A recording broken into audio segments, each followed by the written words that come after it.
તો આગામી 1 કલાક રાજ્યમાં વરસાદને લઈ આગાહી કરવામાં આવી છે। 6 જિલ્લામાં અને આ સાથે સંઘ પ્રદેશમાં વરસાદનું રેડ એલર્ટ આપવામાં આવ્યું છે।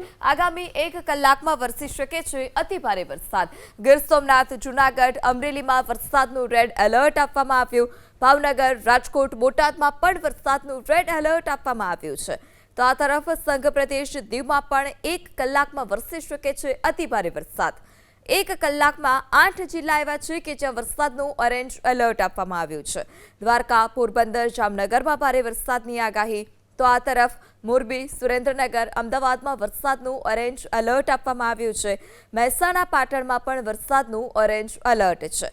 જ્યારે 1 કલાકમાં 19 જિલ્લા આ સાથે જ 2 સંઘ પ્રદેશ કે જ્યાં વરસાદને લઈ યલો એલર્ટ આપવામાં આવ્યું છે। કચ્છ, બનાસકાંઠા, સાબરકાંઠામાં વરસાદનું યલો એલર્ટ આપવામાં આવ્યું છે। ગાંધીનગર, અરવલ્લી, મહીસાગરમાં વરસાદનું યલો એલર્ટ આપવામાં આવ્યું છે। દાહોદ, ખેડા, આણંદમાં વરસાદનું યલો એલર્ટ।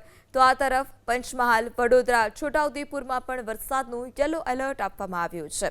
ભરૂચ, નર્મદા, સુરત, તાપી, નવસારી, ડાંગ આ સાથે સંઘ પ્રદેશ દમણ, દાદરાનગર હવેલીમાં પણ વરસાદનું યલો એલર્ટ આપવામાં આવ્યું છે। ત્યારે 10 વાગ્યા સુધી એટલે કે આગામી 1 કલાકમાં અલગ અલગ જિલ્લાઓમાં યલો એલર્ટ પણ આપવામાં આવ્યું છે। દક્ષિણ ગુજરાત આ સાથે ઉત્તર ગુજરાતના અમુક જિલ્લા અને કચ્છ કે જ્યાં વરસાદને લઈ ઓરેન્જ એલર્ટ આપવામાં આવ્યું છે।